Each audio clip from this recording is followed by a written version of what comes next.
खुलुमबाय बड'लेण्ड खौरांनि गासै नायगिरि नोंथांमोनखौ बरायबाय फुंबिलिनि गोजोन हामलायनाय जासिबाय दिनैनि रादाबखौ फरायदों आं रमेन बर' दिनैनि गाहाय रादाबफोराव दङ गोदानै दाना होजानाय सेन्ट्रेल इउपिपिएल राजखान्थि हान्जा लाइमोननि उदालगुरि जिल्लानि टंलानि बरदलै भवनाव समायखिरा लानाय जायो।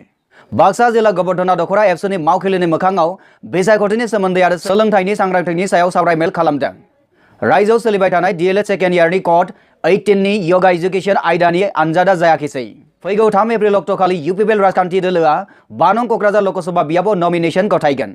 मैया थांनाय 30 मार्च सनिबाराव बरमा फालांगियारि आफादनि बोसोरारि जथुम आरो गोदान आफाद दानाय मेला जानानै थाङो।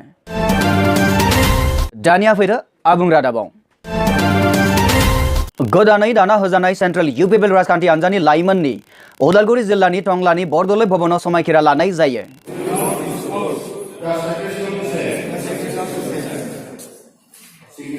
गोदानै बिबान मोननाय लाइमोन हान्जा इउपिपिएलनि आफादगिरि समनाथ नार्जारी आरो गाहाय नेहाथारि दावबायसा बर' आरो बायदि बायदि बिबानाव मोननाय दैदेनगिरिफोरखौ उदालगुरि जिल्ला टंलानि बरदलै भवनाव समायखिरा लानाय हाबाफारिया मोजाङै मोजां जोबलाङो।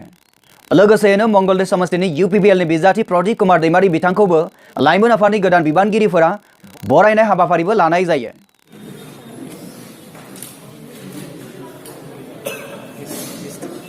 बे हाबाफारिया मेहेरगोनाङै जोबलाङो होननानै मिथिनो मोननाय जादों। रुपहिनिफ्राय मनिल दैमारीनि रिपर्ट बड'लेण्ड खौरां। बाक्सा जिल्ला गबर्धना दख'रा एबसुनि मावखुलिनि मोखाङाव बिसायख'थिनि सोमोन्दै आरो सोलोंथाइनि सांग्रांथिनि सायाव सावरायमेल खालामदों। मिथिनो मोननाय बादिब्ला बे सावरायमेलाव गाहाय आलासि महरै दुलाराय बर' फरायसा आफादनि मानगोनां आफादगिरि प्रमद बर' आरो बड'फा मिशन फर सस्टेनेबल चेन्जनि चिफ क'अर्डिनेटर फनिन बर'जों लोगोसे दुलाराय बाथौ धोरोमनि गाहाय नेहाथारि बसन्त स्वर्गियारि आरो बायदि बायदि बिबानाव थानाय दैदेनगिरिफोरा बाहागो लानानै मेलखौ मेहेरगोनां खालामो होनना मिथिनो मोननाय जादों। दुलाराय बर' फरायसा आफादनि आफादगिरिया गावनि बेसेन गोसा बिबुंथियाव फोरमायनानै होयोदि फैबाय थानाय 5 नं क'क्राझार लकसभा बियाबनि बारग' रायजोसभानि मानगोनां MP उरखाव गोरा ब्रह्म बिथांनो गावनि बेसेन गोसा भटखौ आलादा बड'लेण्ड रायजोनि सार्थआव देरहासार खालामनांगौ होननानै बुंथियो।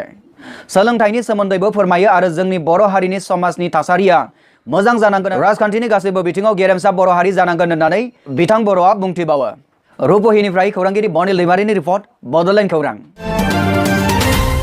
रायजोआव सोलिबाय थानाय DLED सेकेन्ड इयारनि क'ड 18 नि योगा एजुकेशन आयदानि आनजादा जायाखिसै। थांनाय 30 मार्च खालाराव DLED सेकेन्ड इयारनि आनजादाव क'ड 18 नि सोंलु बिलाइया लिक जानायनि थाखाय योगा एजुकेशन आयदानि आनजादखौ लानाय जायाखिसै होननानै मिथिनो मोननाय जादों। खोनानो मोनबाय जे खायसे कलेजफोराव दिनैनि पेपारा आउट जानायखौ जों खोनानो मोनदों। आउट जानायखाय जों सानो मा दिनै आसाम नाङैनो बेबायदि आनजादा दिनै जानाय नङा आरो बेबायदिनो जोंनि बे साबलाइनाव जानाय एबा साबलाइन एकाडेमियाव जानाय जे दिनैनि 19 क'डनि जि योगानि जि साबजेक्ट बेबो जानाय नङा होननानै सानो आरो दसे समनि उनाव बे कलेजनिनो भाइस प्रिन्सिपाला नटिस होगोन आरो जों जाया होननानै दा बेफोरखौ सानना लादों। जोंनिसिम खौरां मोनफैनाय बादिब्ला क'ड 18 नि सोंथि बिलाइया आउट जानायनि थाखाय आनजादखौ दोनथ'नाय जायो। नाथाय सोंथि बिलाइया बबे कलेजाव लिक जादों बेखौ मिथिनो मोननाय जायाखै।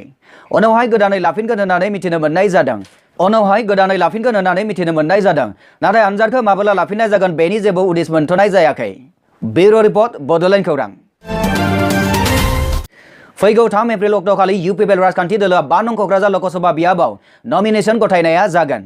रायजोआव 23 एप्रिल 2019 जानो गोनां 3थि खोलोबनि लकसभा बिसायख'थिनि थाखाय इउपिपिएलनि बिजाथि उरखाव गोरा ब्रह्मआ नमिनेशनखौ गथायगोन होनना मिथिनो मोननाय जादों।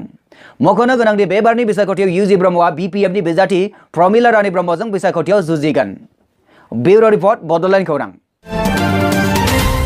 मैया थांनाय 30 मार्च खालार सनिबाराव बरमा फालांगियारि आफादनि बोसोरारि जथुम आरो गोदान आफाद दानाय मेलखौ खुंनाय जायो। बे मेलखौ बरमायाव खुंनाय जायो होनना मिथिनो मोननाय जादों। बे थांखियैनो मैया फुंनि 10 रिंगानिफ्राय बेलासिनि 4 रिंगासिम मोनफ्रोमबो गलाफोरा बन्द थायो। बायनाय फाननाय खालामनाया आबुङै बन्द थायो होननानै मिथिनो मोननाय जाबावदों। मख'जाथावदि बरमा फालांगियारि गौथुमनि रुपाथि मायथाइ फोरबो बोसोराबो 2019 आवनो आगान सुरबाय होननानै मिथिनो मोननाय जादों। ब्युर' रिपर्ट बड'लेण्ड खौरां। बड'लेण्ड खौरांनि गासै नायगिरि बिथांमोनसिम फिन साबायखर जासिबाय। उननि रादाबाव गासैखौबो लोगो मोनफिननाय मिजिंजों दिनैनि रादाबखौ एसेबांनो फोजोबनाय जाबाय। गोजोन्थों।